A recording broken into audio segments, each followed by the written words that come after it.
오늘은 전 세계적으로 가장 큰 사랑과 주목을 받고 있는 한 인물을 소개하려고 해요. 바로 266대 교황으로 선출된 프란치스코 교황님 얘기를 해볼까 합니다. 그는 종교계뿐만 아니라 사회 문제까지 강한 목소리를 내며 많은 사람들에게 인생의 바이블 같은 존재로 자리 잡았죠. 특히 그의 따뜻한 마음과 겸손한 리더십은 가톨릭 신자뿐 아니라 비신자들에게도 큰 감동을 주고 있어요.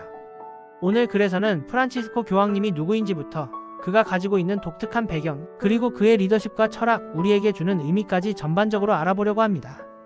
만약 정치, 사회, 종교에 조금이라도 관심이 있다면 끝까지 읽고 가시길 추천드릴게요.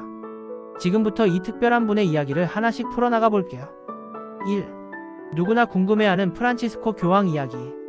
프란치스코 교황님을 얘기할 때 266대 교황이라는 명칭을 빼놓을 수 없어요.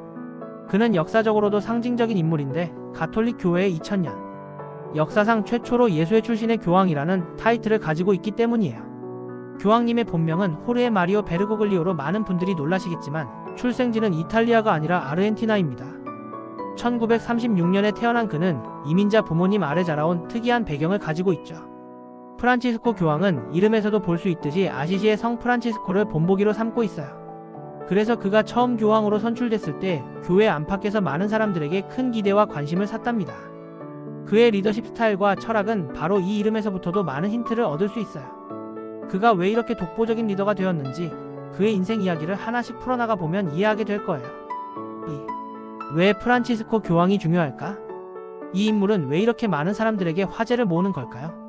우선 그가 가진 인간적인 모습 때문일지도 몰라요. 교황님의 첫 번째 특징은 바로 겸손이에요.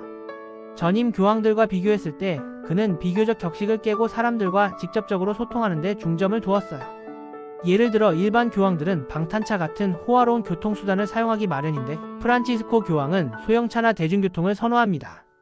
심지어 교황청 안에서도 크고 화려한 구조가 아니라 훨씬 간소한 공간에서 생활하죠. 이러한 모습은 젊은 세대를 포함한 다양한 연령대에게 큰 공감을 불러일으켰어요. 종교를 떠나서도 그는 계층과 배경을 초월하는 메시지를 던지는 사람인데요.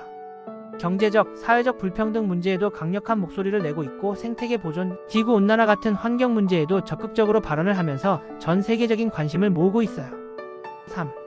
호르헤 마리오 베르고글리오의 특별한 성장 과정. 교황님의 인생을 조금 더 깊이 들어가 보면 그의 과거가 현재의 신념을 형성하는 데 큰 영향을 미쳤다는 걸 알 수 있어요. 그는 아르헨티나에서 태어났지만 이탈리아 이민자 가정에서 자랐고 젊은 시절부터 평범한 노동자가 되어 수많은 일을 경험했어요. 고등학교 때 화학기술자로 일했고 한때 정육점에서 일을 도운 적도 있었답니다. 어려운 환경 속에서 성장한 그는 가난과 고통을 생생히 이해하는 사람이 되었어요. 또 다른 흥미로운 점은 그의 언어 능력이에요. 모국어인 스페인어뿐만 아니라 이탈리아어, 라틴어, 독일어, 프랑스어 등 여러 언어에 능숙한 그는 다양한 문화와 커뮤니케이션을 넘나드는 데 거리낌이 없죠. 인문학적으로 깊이 있는 그의 사고력과 논리적인 판단 능력은 예수회에서 수련하던 시절부터 두각을 나타냈습니다. 특히 철학과 신학을 공부하며 진리와 인간, 본질을 탐구했던 그의 학문적 열정은 지금의 리더십에도 큰 영향을 미쳤습니다. 4. 우리 삶에서 교황님의 메시지가 갖는 의미. 프란치스코 교황님이 단순히 종교적인 리더로 그치지 않고 전 세계적으로 사랑받는 이유는 그가 던지는 메시지가 굉장히 실질적이고 우리 삶과 맞닿아 있기 때문이에요. 예를 들어 그는 자주 가난한 이들과 소외된 사람들을 돌보라는 얘기를 합니다. 경제적 불균형을 비판하고 공정한 분배를 위해 목소리를 높이는 모습은 많은 사람들에게 큰 울림을 줘요. 물론 그의 발언은 때로 논란을 불러일으키기도 합니다. 전통적인 가톨릭 교리와는 조금 다른 길을 제시하기 때문인데요. 이런 점 때문에 그는 진보적이라는 평가를 받는 동시에 보수적인 사람들로부터는 비판을 받기도 해요. 하지만 그의 진정성만큼은 누구도 부정할 수 없어서 더욱 특별한 느낌을 주죠. 교황님의 가르침을 실생활에 적용하는 방법. 교황님의 가르침 중에서는 우리도 일상에서 참고할 만한 것이 많아요.